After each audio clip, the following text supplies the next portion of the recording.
Hello everyone, my name is Braden Chase and welcome to the English Hackers Podcast.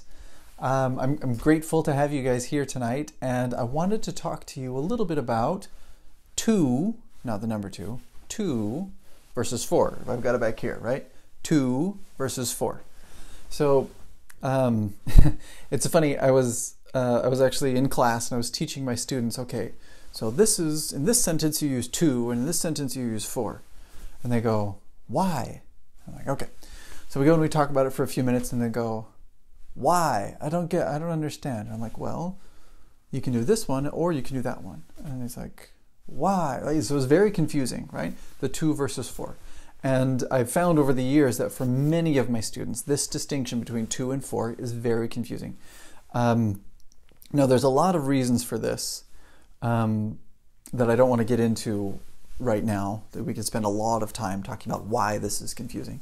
But the easiest, shortest way, right, this is my kind of quick tip for the day on two versus four, is that two is for directional things and four is for kind of cyclical things in some way. So I went to directional, I went to the store, I gave the book to my sister, I am going to the movies, etc., right? This directional type idea. Whereas for is usually attached to something that's cyclical or something that goes around. And over here in my picture, right, I have two people, right? So this idea of assistance or of help of two different people. So, well, like the example that we had in class was about presents, right? So I bought a present to my friend or for my friend. Okay, and the correct answer is for. I bought a present for my friend. Why? Why do we use for instead of to?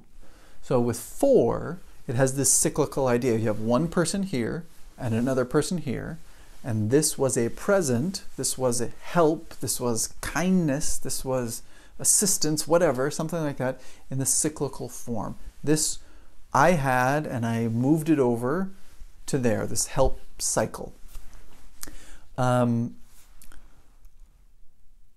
If you extend the sentence just a little bit, and you can use both of them in the same sentence, and this is what helped my students understand a little bit. So that first part, I bought a present for my friend, second part of the sentence, and gave it to her, directional. So the for has this kind of cyclical helping, kindness, interaction with people in some way, whereas to has that directional piece. So that's kind of the tip that I wanted to share with you guys. It challenges a lot of people, to and for. And I actually have a couple of sections inside of the courses that I do that talk about to and for. I've got tables and explanations and pieces like that that are very helpful. But I wanted to explain this because I've had people ask me about it before. It's always kind of funny sometimes when people will say, like, I gave this for my sister. And I'm like, to your sister? No, for my sister. To your sister. To my sister, right? Okay.